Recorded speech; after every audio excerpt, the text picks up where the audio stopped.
1,000 steam turbine low-pressure rotor, core equipment at the heart of nuclear power.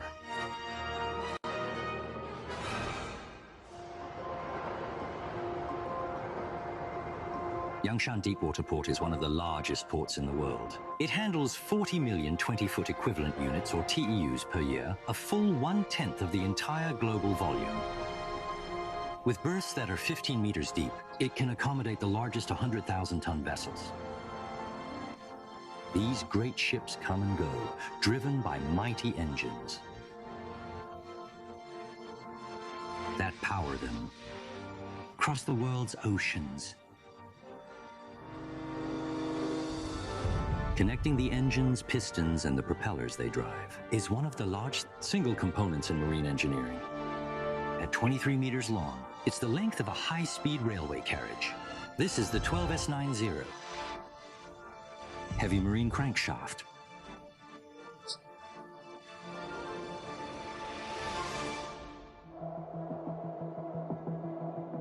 Electricity is the cornerstone of modern China's development. China, however, a country with an uneven distribution of energy. Hydropower and coal resources are mainly found in the country's northwest, but electricity consumption is concentrated in the country's economically developed and densely populated eastern coastal areas. To transfer electricity from the west to the east, Chinese engineers have built the world's largest electricity transmission network with the highest voltage level, the West to East Electricity Transmission Project. It covers most of the country and provides light and heat to nearly 1.4 billion people.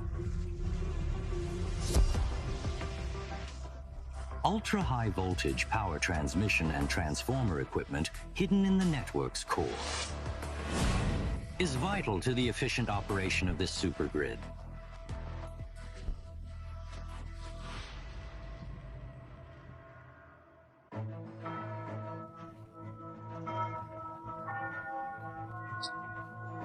The 20 million people of Shanghai, for example, rely on a reliable daily supply of 34 million cubic meters.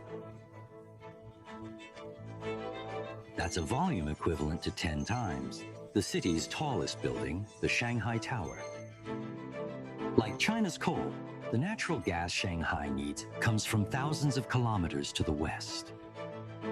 To deliver gas in the west to densely populated east, Chinese engineers have built the world's largest pipeline network, the West-East Gas Pipeline Project. The network spans 9 provinces and regions, has a total length of 40,000 kilometers, and benefits more than 400 million people. Yet again, there is a vital core component to the network.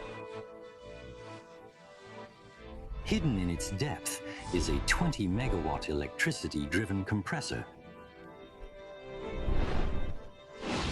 that pushes gas across huge distances.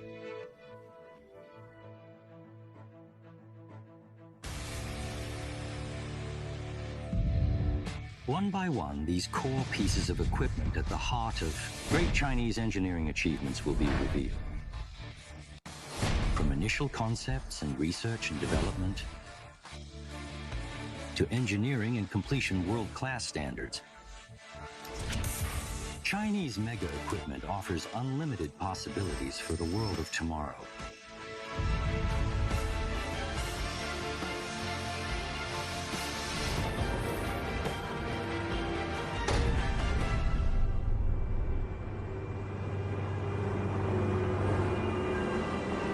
Electricity is the principal power source of modern societies. The subways and electric vehicles, workplaces, and homes of cities today, and the data networks that connect them all are all powered by this most useful form of energy. And one of the cleanest and most efficient ways to generate it is nuclear power. In Qiqihar, 1,500 kilometers from Tianwan, engineers are building an AP1000 low-pressure rotor, the turbine that sits at the heart of gigawatt nuclear power plants.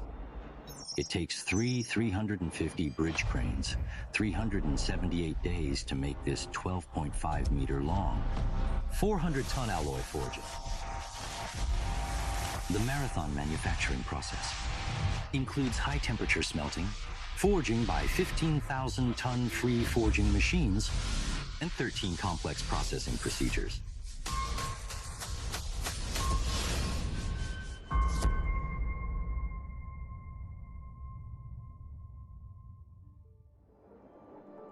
In the smelting workshop, the batch of molten steel at 1,600 degrees Celsius is nearly ready. Wang Huan needs to perform vacuum casting within 2 hours. Vacuum casting involves pouring molten steel into a vacuum chamber via a tundish to form ingots. The problem is that the bridge crane's maximum lifting capacity is 350 tons, but the final cast will weigh 600 tons. One cast is not enough. How will Wang Huan's team solve the problem?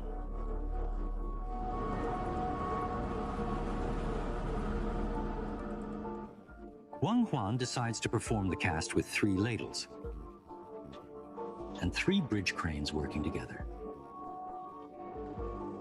Yet, even if 3 ladles continuously feed into the tundish, there will still be a time gap between them. So how can he ensure that? The first ladle of molten steel will be fused and homogenized with the second and third ladles. A minor error may require all the molten steel worth more than 10 million yuan to be scrapped. I can't relax for a moment until the last ton of molten steel is poured. I'm extremely nervous. Wang Huan's plan is to add especially formulated chemical components to the molten steel. He will do so according to an accurate calculation of the time difference, so that the 3 ladles of molten steel can quickly fuse and achieve homogenization. Now, the ladles are in place, waiting for the slide gate of the tundish to open. The molten steel is injected, and Wang Huan is beside himself with anxiety. Molten steel oxidizes as soon as it meets air. If the gate fails to close normally, air and impurities will enter the tundish. They will immediately oxidize the molten steel, which will cause defects in the finished ingot.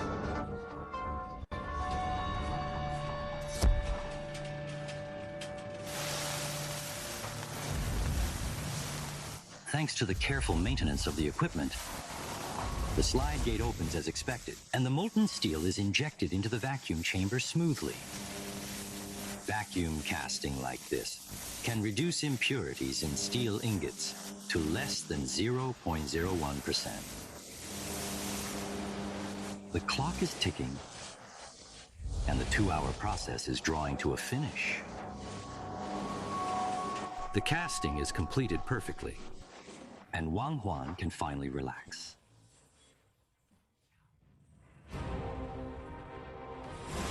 The hot molten steel will cool down into a hard ingot in 96 hours. This rough casting must then undergo a rigorous and exacting forging process to transform it into the finely engineered AP1000.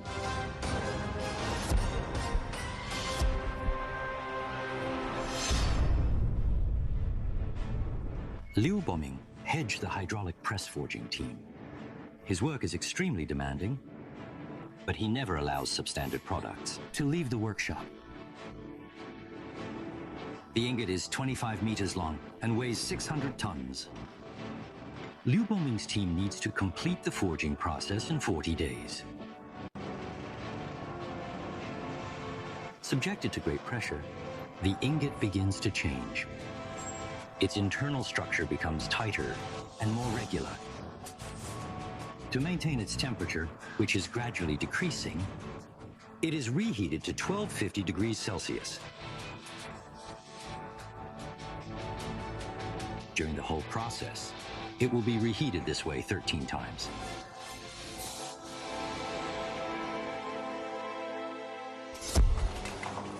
This giant machine is a heavy free forging hydraulic press, which can produce a pressure of 15,000 tons. Such enormous pressures are necessary for completing the task.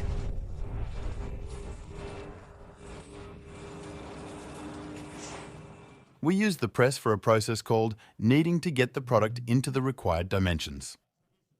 Using cold working to attain precise results may take 100 hours. Our precision forging can cut the time to 60 hours. After the forging is reheated, the hydraulic press sets to work on it with enormous force.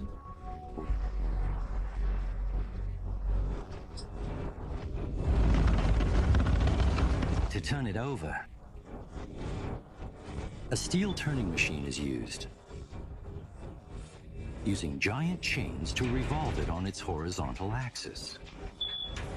To shape the forging, it can apply pressure to different parts as needed.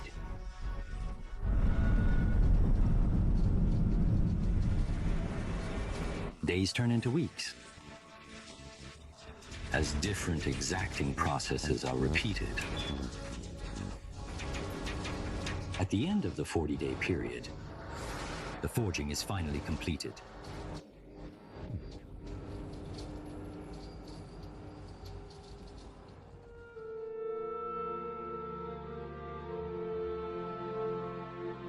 At last, Lu Boming can sit down and have a rest.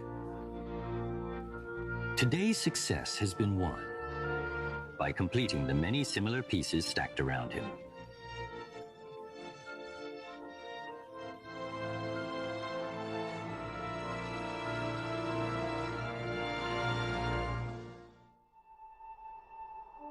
Zhongming Island, an 80-kilometer-long alluvial stretch in the Yangtze River Delta in Shanghai, is the center of Chinese shipbuilding.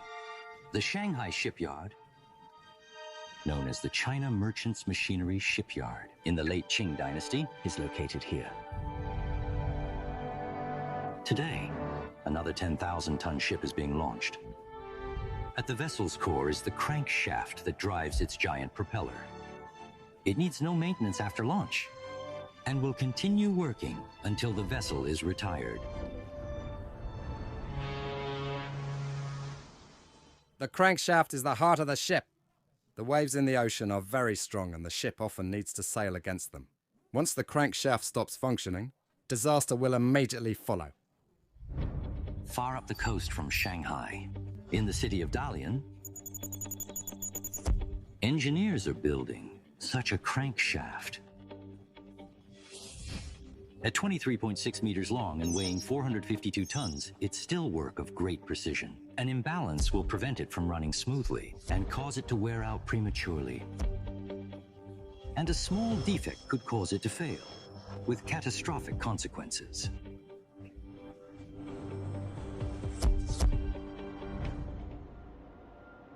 Liu Zhongyou, the leader of the benchworker team, is in charge of heat shrink joining. Heat shrink joining means using the principle of thermal expansion. First, the crank web is heated to 450 degrees Celsius to increase the diameter of its bore. Then the crankshaft journalists insert it into the ball. When it cools, it will lock and become a whole crankshaft. It seems like a very simple theory. However, precision requirements are extremely stringent. The temperature must not be higher than 450 degrees Celsius. If the temperature is too low, the diameter of the bore will be too small for the journal to be inserted.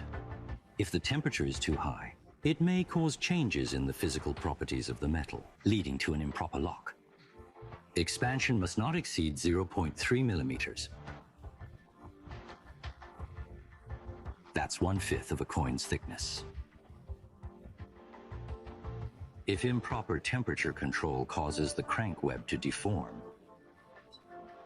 and fail to lock the journal in snugly, the crankshaft worth tens of millions of yuan will be directly scrapped. My social media name is Rest. My job is very stressful. And I wouldn't rest even if they let me. There is always work to do and I don't want any delay. The company gives us ice cream every summer. Others can have 2 or 3. I have the privilege of eating as much ice cream as I want. This time, the temperature of the crank web is perfectly controlled, and the degree of expansion is exactly 0.3 millimeters.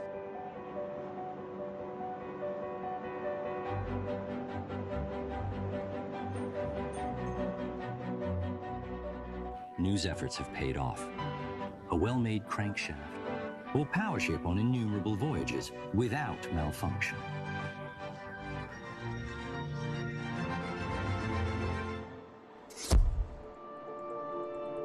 In the machining workshop, a team led by Sun Peijian and is also working on a tough challenge. Sun holds a record of working for 68 consecutive days in the workshop to overcome a technical difficulty. His job today is to operate a heavy computer numerical control machine to cut and polish the crankshaft and remove all imperfections on its surface.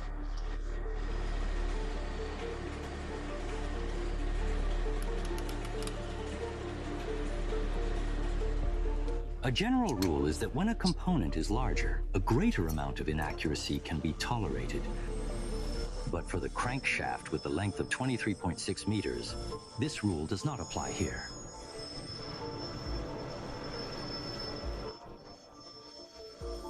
Sun Peijian must strictly control the degree of error. When machining the crankshaft to between 0.05 and 0.02 millimeters, which is equal to 1/2 of the thickness of a human hair, he knows the influence of the smallest errors can be cumulative, combining to affect the safety of the ship.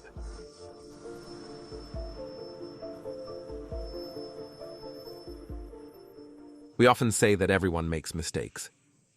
But processing marine crankshafts requires us to never make mistakes. The Three Gorges Dam in the central Chinese province of Hubei is the world's largest hydroelectric project. The dam dispatches waters across high gorges. By itself, it generates 5% of the country's electricity. At the dam substation, the generated current is boosted to a super high tension of 1,000 kilowatts for transmission to the country's densely populated coastal region. More than 900 kilometers away in the Taizhou converter station in Jiangsu province, Robert Wally is on patrol, conducting routine inspection of power transmission lines. After long-distance transmission, the high-voltage electricity will be transferred to an ultra-high voltage grid here. And through the complex network of power grids, it will finally reach thousands of households. Robot Wally's eyes are a set of infrared sensing devices that can take accurate readings from various instruments and measure the temperature of the equipment. He checks whether the power transmission is normal through the changes in the line's temperature.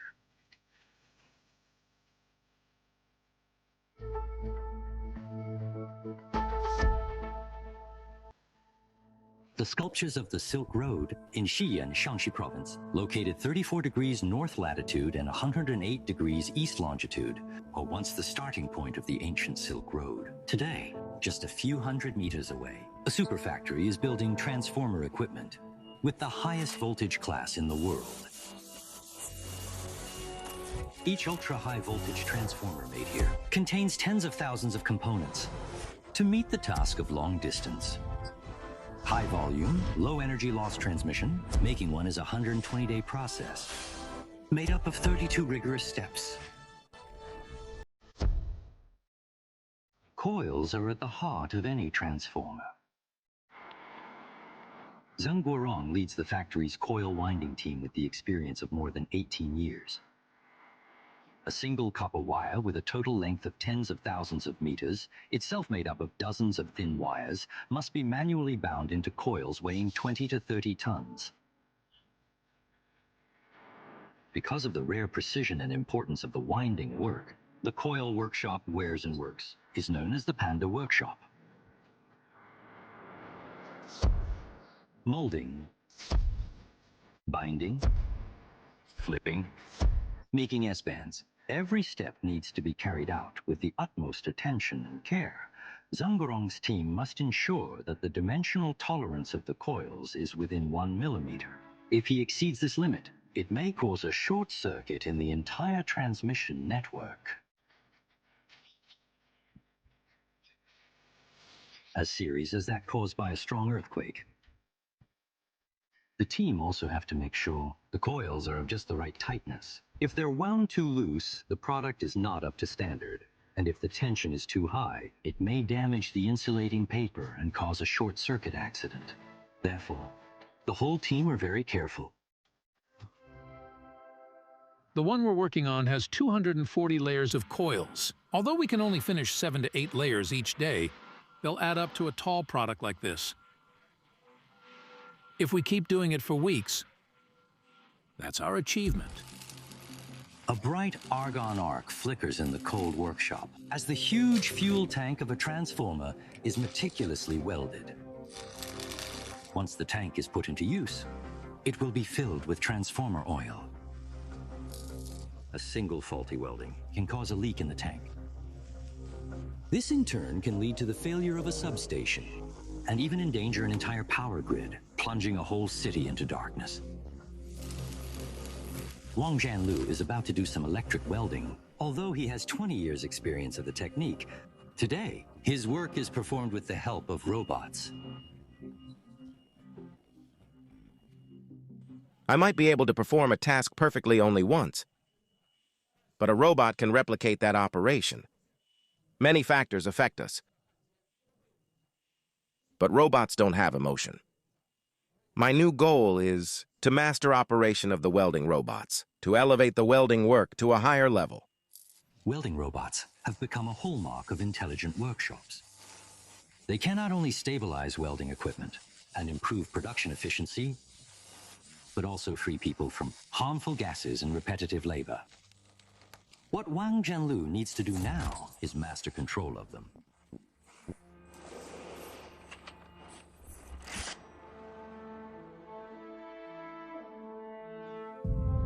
Elsewhere in Xiangaoling district, this compressor station is one of thousands of the West-East gas pipeline project. The pressure of natural gas decreases during long-distance transmission. So compressor stations are required at intervals to maintain flow.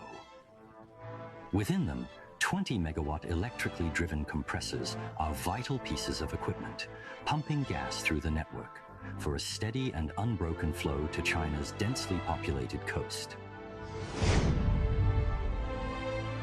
In the northeastern city of Shenyang, more than 1,000 kilometers away, one such machine is being made. When the impeller inside the compressor rotates at high speed, the natural gas is constantly sucked in and thrown forward, ensuring the gas's continuing flow. This facilitates long-distance transmission. The 20-megawatt electrically driven compressor consists of 5 key components, including rotor, starter, and bearing. Building this core piece of equipment takes more than 130 days. Hundreds of procedures with accuracy required to within 0.8 of a micrometer.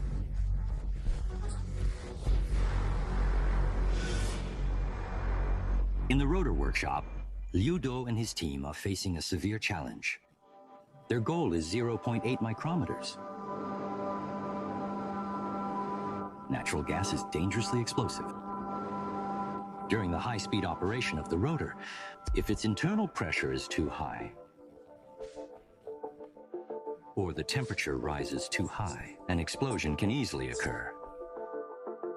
The rotor is the compressor's key component, and its lifespan determines the useful life of the compressor too. To be up to standard, the rotor's surface must be tightly controlled to within 0.8 micrometers, which is 1/6 of the thickness of a human hair. If the centrifugal compressor is the heart of the process, then the rotor is the heart of the centrifugal compressor. The rotor is the only part of the compressor that does work, which means once it stops, the client would face immediate shutdown and suffer huge losses. As the process advances, the surface of the rotor gradually becomes delicate and smooth. The required precision level of 0.8 micrometers has been attained.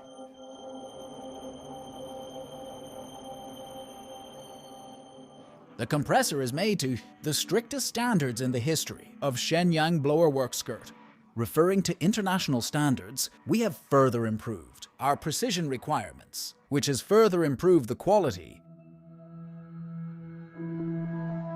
In Qiqihar, meanwhile, the AP1000 steam turbine low-pressure rotor is about to start the next step in its manufacturing process. Tang Liang, a bridge crane operator at the machine and workshop, will steer her 350-ton machine to carry the forging from the forging workshop to the next station. I'm 29, and I've been in the factory for around 10 years. The heaviest thing I've lifted weighs more than 400 tons. I love my job. The next step is cutting. Over the next few months, sharp and tough alloy cutters will cut the bulky forging into a finely shaped turbine and smooth its rough and uneven metal surfaces. More important than a fine finish is that the giant rotor's internal structure is free from defects. The next step, therefore, is called ultrasonic flaw detection.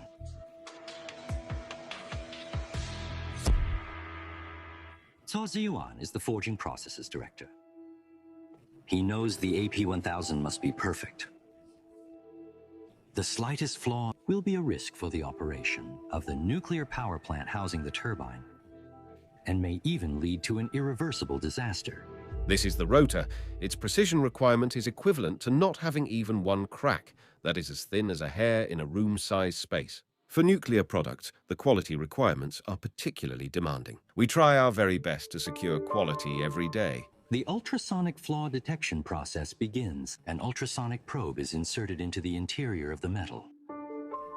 Cavities or cracks it detects will show up on a monitor, so engineers can determine when there is a defect inside the metal and its exact location. The final result is about to be revealed. If any defect is detected, the 378 days of manufacture and 14 complex procedures the rotor has undergone will all have been in vain. The clock is clicking. The flaw detection process finally reveals there are 0 defects. At last, the semi-finished turbine is ready to leave a factory.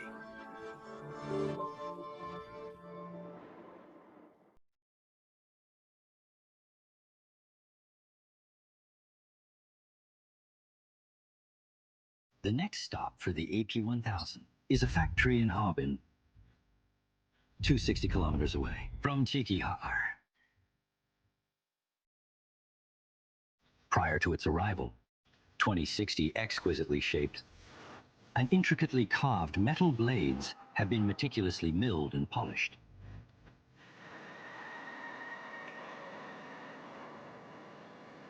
Next, technicians will now carefully fasten the blades to the rotor.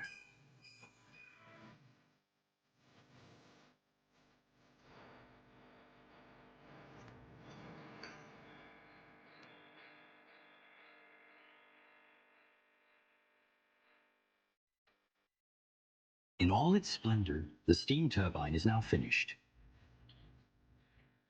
More like an artwork than a giant machine part. In itself, it's a symphony dedicated to the industrial age.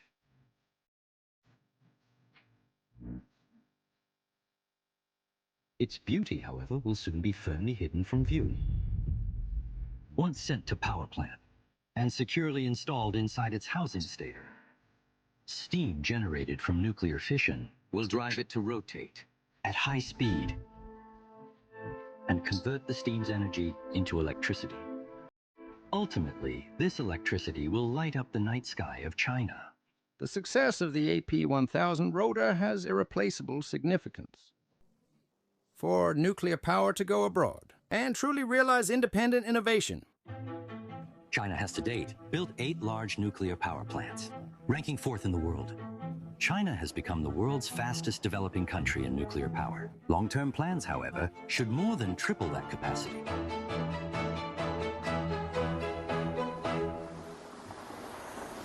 In terms of shipbuilding, China already reigns supreme. Much of its capacity is on the Yellow Sea coast.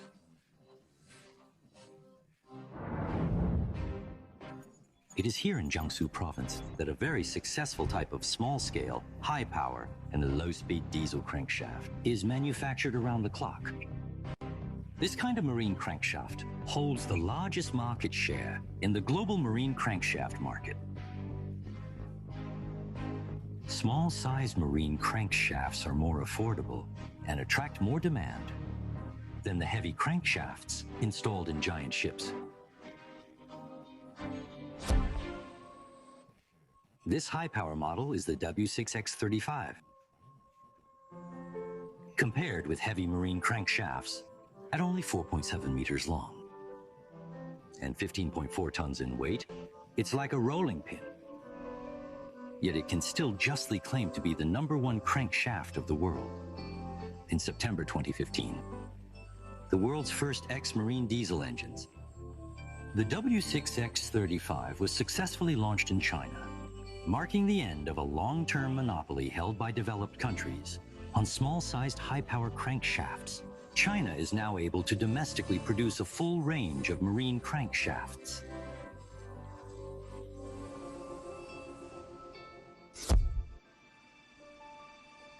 The W6X35 was the product of the ambition of a private entrepreneur combined with the vision of a master crankshaft craftsman.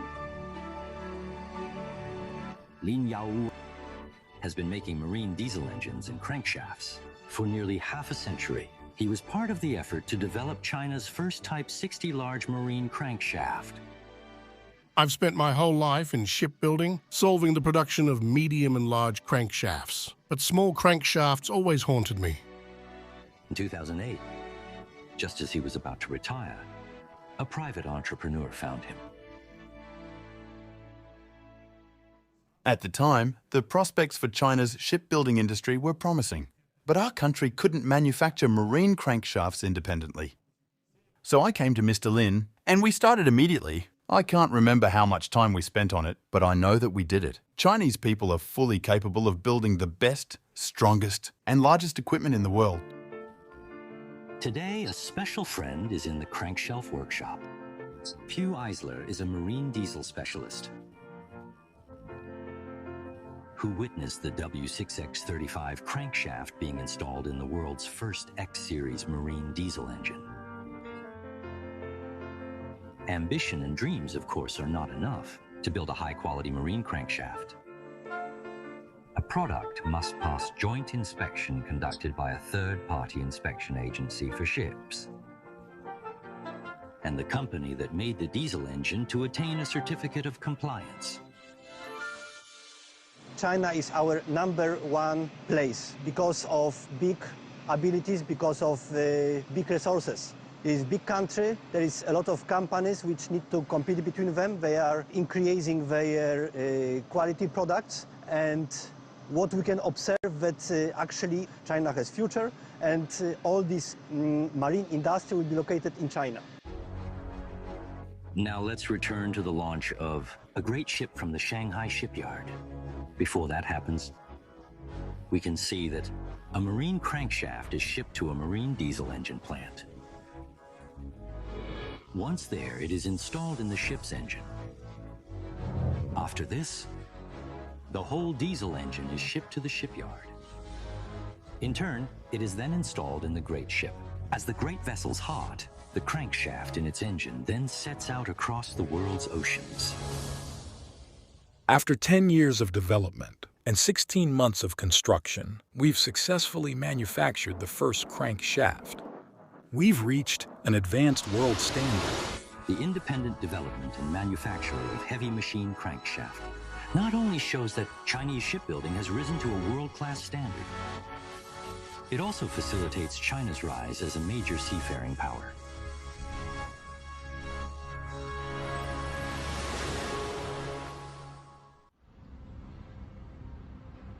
Back in Xi'an, An ultra-high voltage test is about to begin.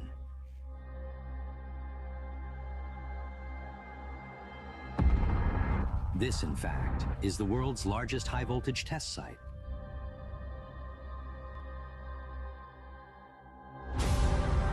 Ultra-high voltage transmission and transformer equipment has been likened to a Pandora's box, full of enormous energy that can go out of control at any time. It must therefore undergo the strictest insulation performance tests. To carry them out, engineers will push the equipment to breaking point to find both its weaknesses and how to remedy them. The test room will simulate extreme conditions such as severe heat, cold aridity, humidity, and altitude. It will also mimic extreme weather, like lightning and storms. And it will instantaneously flood the equipment with high-voltage electricity of up to 1 million volts.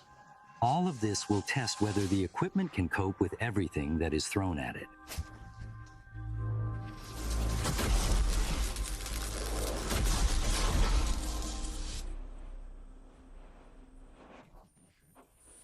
As the tests are taking place, the assembly of gas-insulated switchgear is in its final stage. In the fully enclosed and dust-free environment, components are meticulously installed into metal housings filled with insulating gas. Next, the assembled ultra-high voltage switch will also be put to a severe test.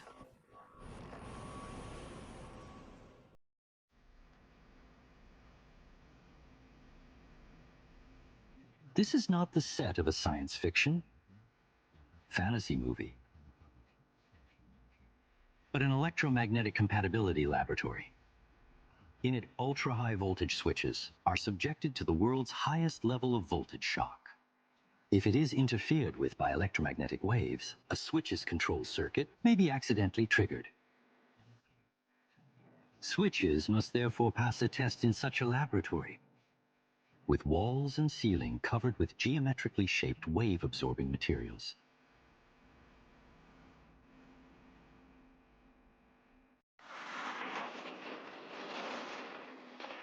After the tests are all the success the workers celebrate.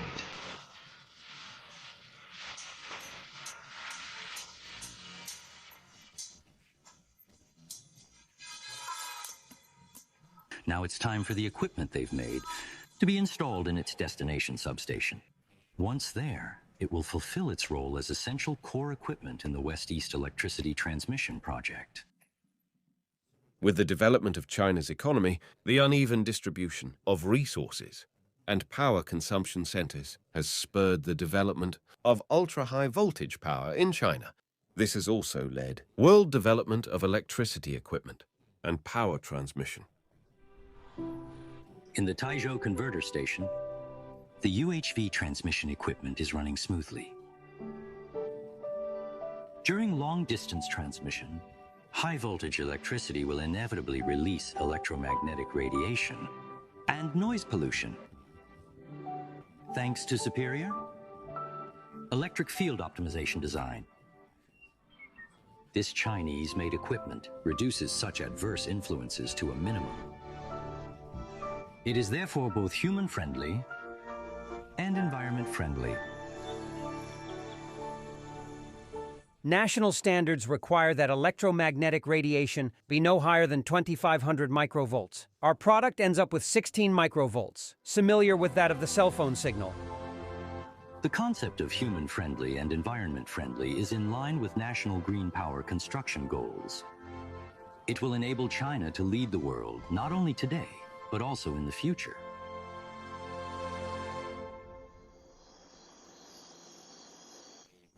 Late autumn in northern China can be very cold, but this workshop is hot at night.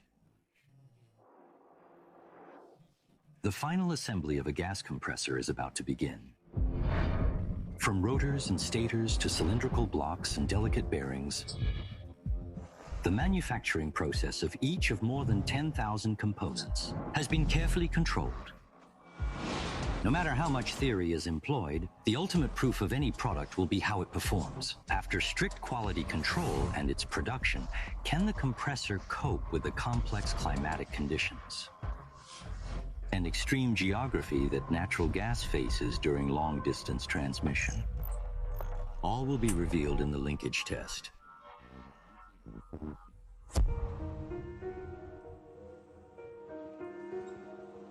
On the test platform, pre-test preparations are underway. Each step in the test must be repeated as the compressor will be running at full speed and full capacity. And any potential defect could trigger failure.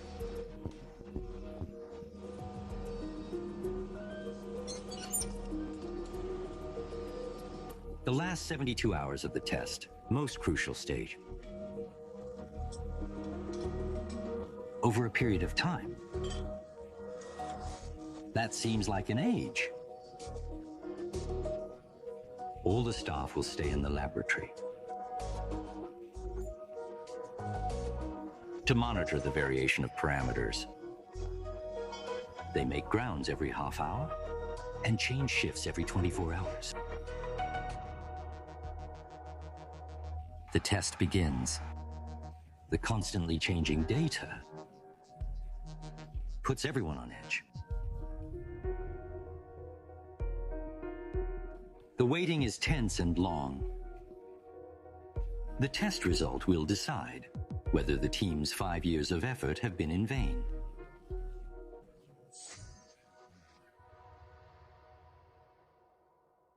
The wisdom and sweat of all the engineers and technicians were poured into the project from conception and engineering drawings to the manufacturing process. The pre-delivery test is the final inspection and verification of the compressor. The development of the compressor unit has succeeded only if it passes the pre-delivery test. The 72 hours of anxiety are finally over. The test turns out to be a flawless success. Yet the joy in the team members' hearts is quickly overshadowed by sadness and reluctance. Sadness because they will be saying goodbye to the fruit of years of effort, where the compressor is shipped out to start its working life.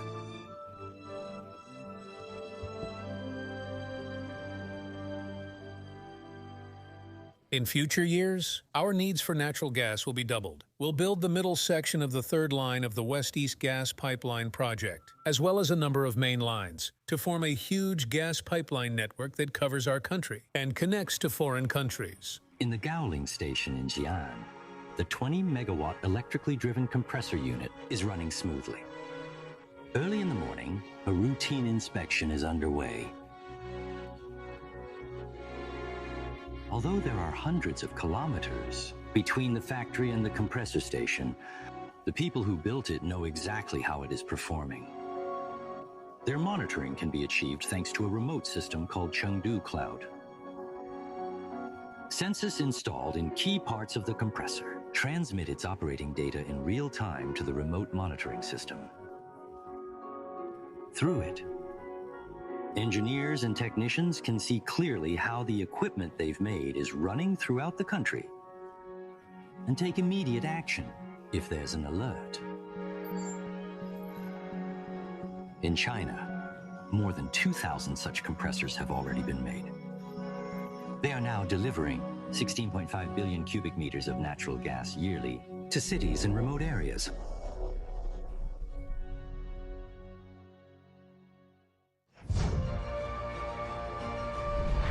From molten steel to a sophisticated steam turbine, from hard and cold alloys to a powerful marine crankshaft, from thousands of separate components to a compressor driving gas across China's vast landmass, and from copper wire to coils that achieve the same long-distance feat for electricity. The story of core equipment at the heart of advanced Chinese engineering systems has only just begun.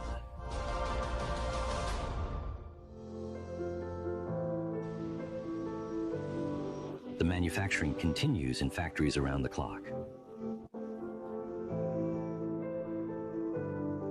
Robot wall, ease infrared temperature measurements. Continue in the Taizhou converter station. Another marine crankshaft is installed into a mighty diesel ship engine.